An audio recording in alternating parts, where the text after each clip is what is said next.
welcome to my YouTube channel. In today's video, I'm going to be talking about 5 mistakes that I see senior portrait photographers making on their website and how to fix them. So if that sounds like it would be helpful, just keep watching.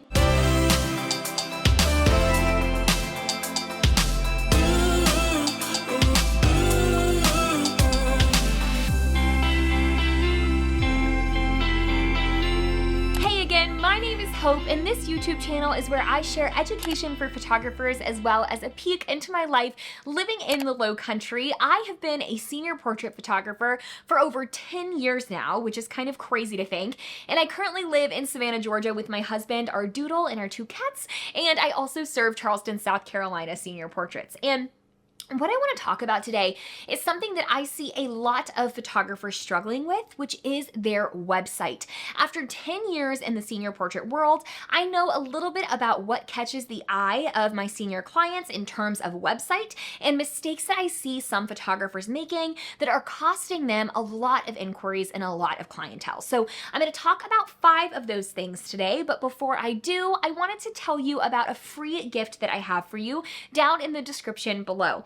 I have a membership called the Senior Scoop where 500 photographers get access to new content every single month. They get to watch me photograph an entire uncut senior session with a real client from start to finish and hear all of my real-time thoughts on my decision making for every single thing that I do. We're talking camera settings, equipment, lighting, locations, posing, editing, post-processing, dealing with things that we all deal with, like overbearing moms, locations that don't work out, impending severe weather, senior boys that don't want to be there. All of those things you get to see me handle in real time, then hear my thoughts on why I did what I did, and see every single small decision, composition, and shutter click that leads to the final galleries that I deliver to my clients. So as my gift to you, I'm giving you a free month of that membership. In the description down below, you can watch Brooke's senior session in downtown Charleston with the iconic pink Figgy, which is the cutest pink car that you can rent as a prop,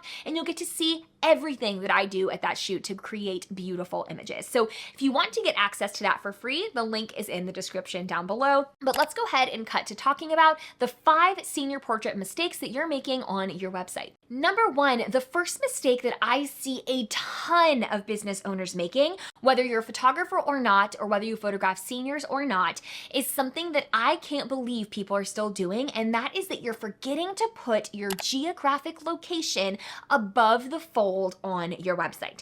What I mean by that is at very first glance on the homepage of your website, I should know where you live and who you serve. Even if you are a destination photographer and you want to travel for work and travel for your shoots, you should still have your home-based town on your website because there are so many people that are looking for a local photographer. And if yours just says Virginia and beyond or Alabama and beyond, but doesn't specify where you're located, they will immediately write you off and move on to the next person because they assume that you don't live close enough to them to avoid travel fees and they're not interested in paying additional cost. So you are doing yourself a disservice by not including the specific area that you serve above the fold on your website, meaning before you even have to scroll on your homepage, I should be able to see where you live and who you serve. On my website, I have it on the header at the very top of my website and in the footer of my website so that on any page of my website, you can scroll down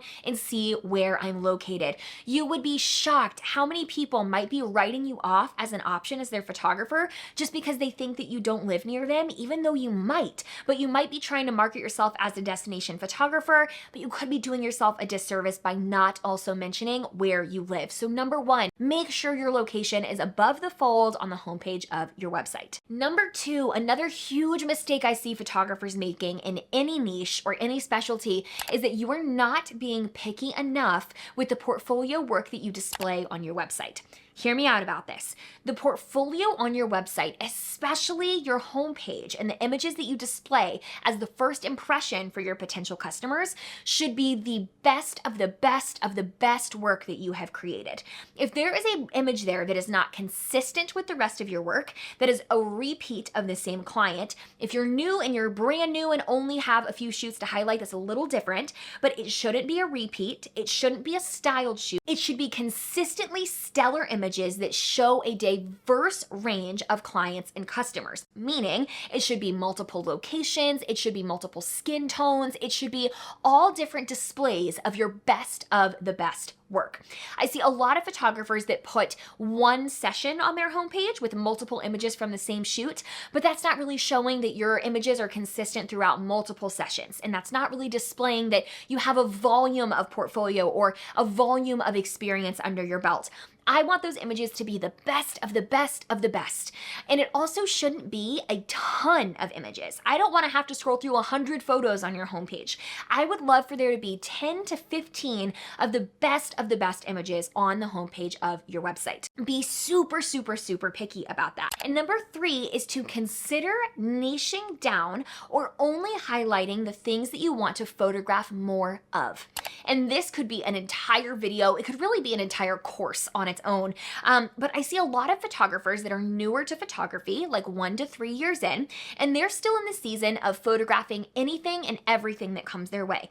I did that for many years. Newborns, families, bar mitzvahs, weddings, seniors, whatever you want me to photograph, I will photograph it because I'm trying to perfect my camera, perfect my style, and get better at what I do. And I'm also trying to make money, right? But the more I'm in the industry, the more that I realize the power of being a specialty photographer and showing how incredibly talented you are at one specific thing or 2 specific things. For a long time, the majority of my business, I photographed both weddings and high school seniors.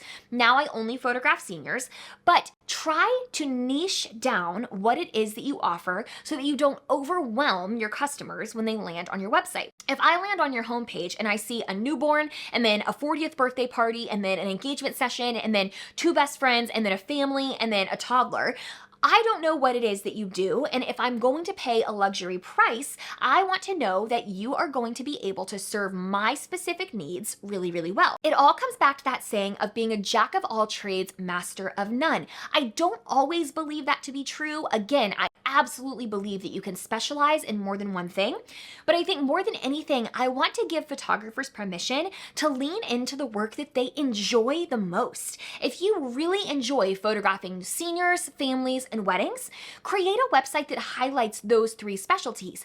It doesn't mean that you can't photograph newborns and toddlers and couples behind the scenes and you accept those bookings on the back end, but dedicate your website and your marketing to a specific audience. They say the riches are in the niches. I say niches, but either way, with a specialized service that they know you are really good at and can serve them really well in. So consider at least cutting down 1 or 2 of the types of photography that you show on your website to just take 1 step towards the direction of being a specialty photographer. Number 4, the 4th mistake I see a lot of photographers making, and again, this could be a whole video or a whole course, but they are only using their website to highlight their work and they are not talking about themselves. Or the only context they're talking about themselves is the story of how they started their photography business.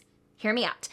This was also my website for a very long time. Again, not making fun of anybody, but a lot of photographers' websites, their about page or meet the photographer page has a very small snippet about how you got started, that you've had a camera in your hand as long as you can remember, that you love capturing memories, and then it has a section about all the places that you've been published and the awards that you have been granted, and that's it. And all of those things are great, but they also are not going to relate or speak to our customers because unless you're a brand photographer or you specialize in photographing other photographers, our clients aren't photographers. So they cannot relate or connect to you talking about your story of how you got started in photography. They don't know what it means that you were published on The Knot. They don't understand or empathize or connect with your story of being a photographer, but you know what they do connect with? Your favorite foods, pictures of your pets, pictures of your family, what you do in your downtime. Those things stand out and allow you to be more personal, allow you to connect with your customers and build a relationship that could ultimately lead to a booking. I would argue, actually, I would almost say that I know that it would be more powerful for your potential customer to know who you are outside of your business than to know your qualifications. There's actually science behind that they make decisions, customers make decisions based off of emotions and feelings more than facts. That's true, that's a fact. They make decisions based on emotions and feelings more than facts. So to me, that says my customers would rather feel connected to me and feel like they know me than know that I have 10 years of experience and how I got started in all of the places that my work has been featured.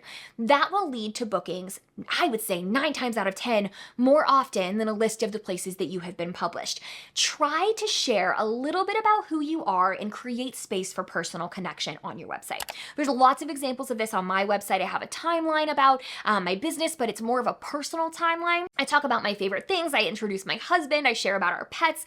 It just leaves you feeling like you know me. And I have so many clients that meet me in person and say, oh my gosh, you're just like you are online, or just like you are on Instagram. That's exactly what I want them to feel. I want my website to feel like a warm hug of us becoming friends before they ever book me. So to recap so far, 1, specify your location. 2, share only your best of the best of the best work on the homepage and portfolio sections of your website. Try to showcase only what you want to shoot more of and consider niching down to be a specialty photographer, not a jack of all trades, master of none.